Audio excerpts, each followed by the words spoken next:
In this video, I'm going to show you the best piano practice routine for those who want to learn pop songs in general. And if you watch until the end, I'm going to show you a very powerful tool. I may have mentioned this in a previous video, but a very powerful tool to help you dive into at least learning pop songs out the gate. And then just work on those songs as you're advancing your skill levels. So here's the thing, when you're learning pop music, right?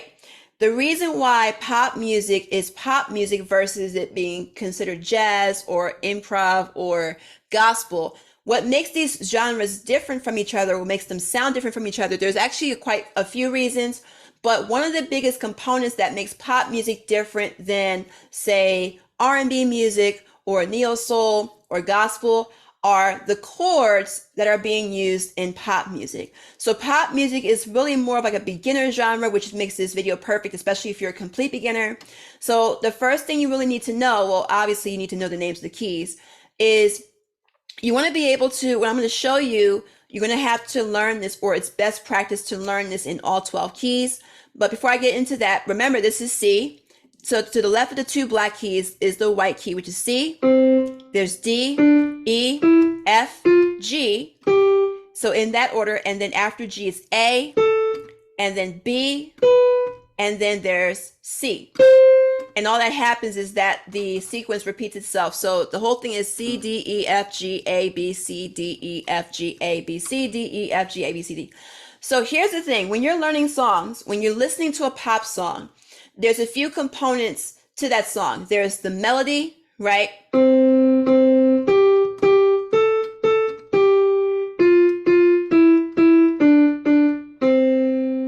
But then there's this thing called chords. So I'm going to use the left hand to play the chords. I'm going to use the right hand to play the melody.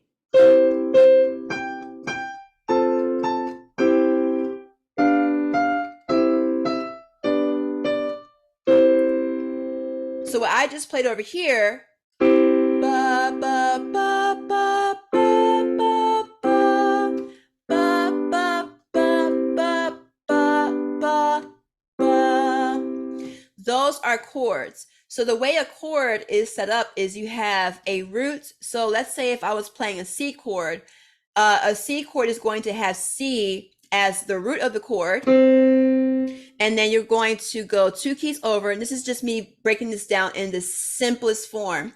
There's more complexities when it comes to chords, but this is just to kind of get you in the door. So if you were to use the C scale, right? You would start with C, go two keys over, 1, 2, and then go another two keys over, and then you would get a 3-note C chord, right? So here you have the C chord, which is the name of it is actually called the C major triad, right?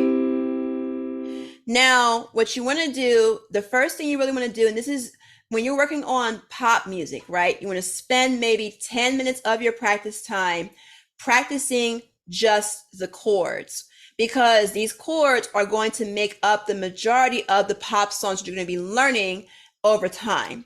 So when you're learning, let's say the C chord, right? If we are in the key of C, which is what we are, this is the key that we're in, right? The C chord would be chord number 1 because C is the first note of the key or of the scale. So C, E, G. And then the next chord, so I've gone over in the past video how to play a C scale.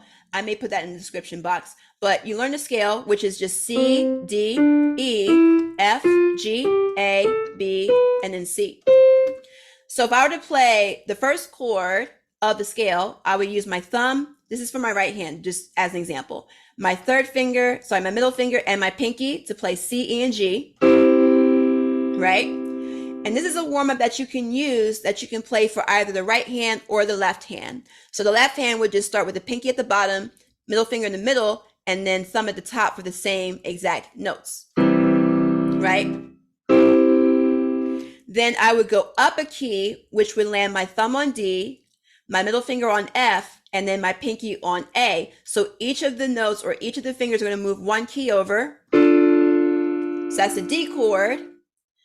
Then you move over another key, which will bring you at E, G, and B, which is the E chord.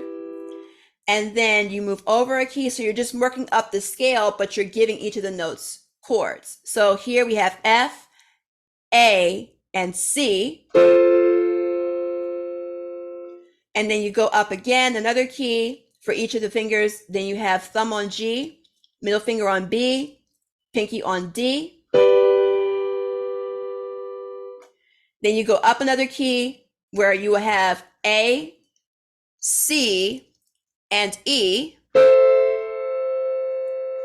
Then you go up another chord, which is B, D, and F. And then you'll find yourself back to that same C chord that we played at the bottom here, an octave lower. So you want to play what I like to call a chord scale, where you're just going up a key, but you're playing the chords for each of those keys.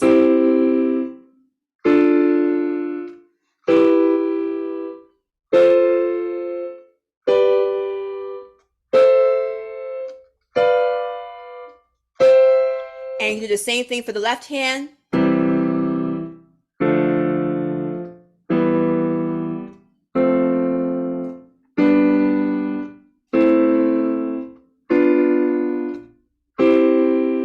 The reason why it's important to learn these particular chords, and again, I'm just using all of this in the key of C.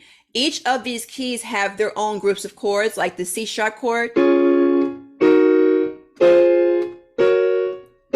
So you see how it's the same chords, but just in a different key, but that's for a different lesson, right? We're going to stick with the easy keys. The reason why it's important to learn these chords that I've just shown you is because these chords are the most commonly used chords in like 95% of pop songs. And I'm going to explain what I mean by that in a second. So before I continue, I do have a free piano in 3 steps video in the description box. This is for complete beginners. If you are just learning piano for the very first time, you want to get into learning piano, that is the perfect video to start with. So again, the link to access that video for free is in the description box. And if you sign up, I will send you another cool tool to use for practicing. I'll send that to you via email. So it'll be like a nice surprise just for signing up to my 3-step video. So here's the thing with these chords, right? If we are in the key of C, then the C chord is chord number 1. D is chord number 2. E is chord number 3. So as you step up, the numbers, go up, they ascend. Very simple concept. The F chord is chord number 4. The G chord is chord number 5. The A chord is chord number 6. The B chord is chord number 7. And then we're back to chord number 1, just an octave higher. What I just spelled out for you is what's called the number system. Well, in gospel music, they call it the number system. But basically, I just assign each of these chords numbers. When you're listening to a pop song, what you're hearing is what's called a chord progression. And what a chord progression is just a sequence of numbered chords that happen one after the other. So when you learn these chords in advance, when it's time for you to learn the actual song, you'll be able to call out those chords because those chords are pretty much in those songs. So here's what I mean. One of the common chord progressions that are used in pop songs, and I'll go over just one, is going to be, let me see, which one should I go for? I should go for, let me see. I'll go for 1, 5, 6, 4. Here's what I mean by that. Chord number 1 comes in first. Then chord number 5, which is 1, 2, 3, 4, 5, which is G. Then chord number 6, which is 1 over, which is A.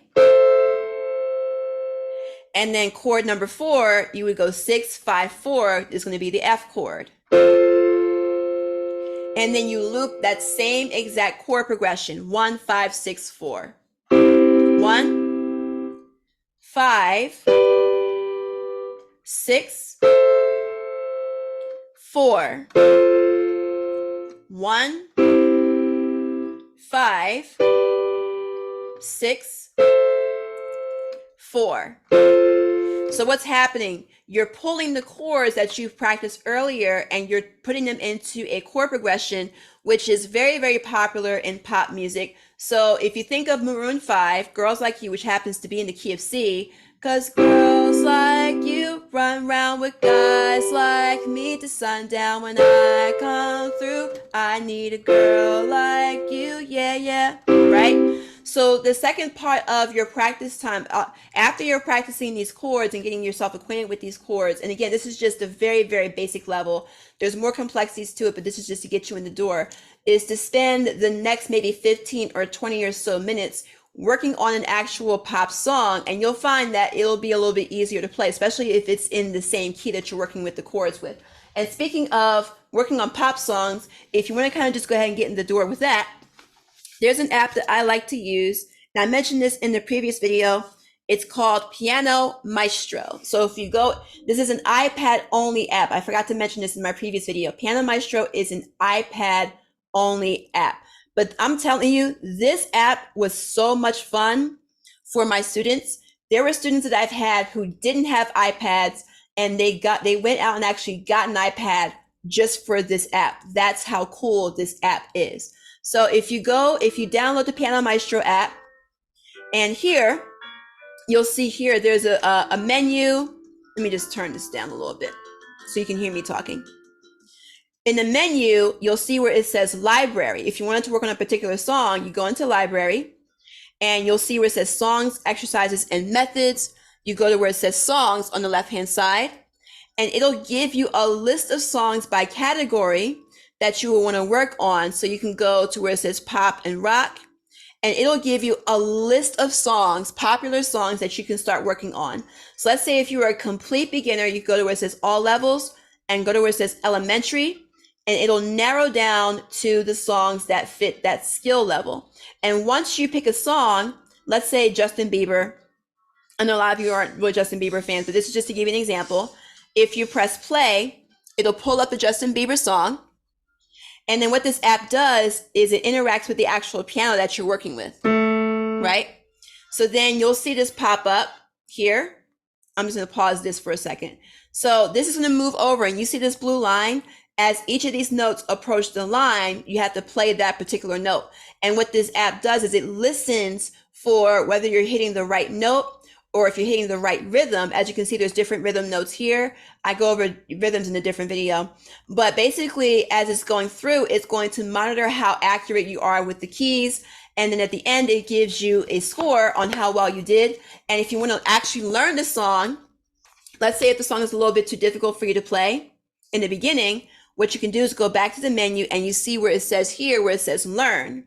And what it does is it breaks this song down into different steps, and then it'll bring you back to the full performance mode where you get to play the entire song. So this app is comprehensive. I would say it's supplementary or supplemental. What's the word I'm looking for? It's a supplement to you actually learning piano with an actual teacher or an actual course.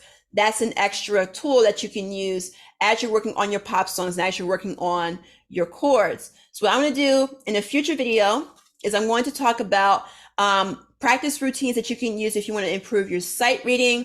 If I have that video already published, I will have it here in the end screen. So if this was helpful, please like, comment, share. Please feel free to subscribe. I will have future videos. And if you have any questions, feel free to put them in the comments section. I'll be more than happy to help you. Thank you for watching. Look forward to seeing you in a future video.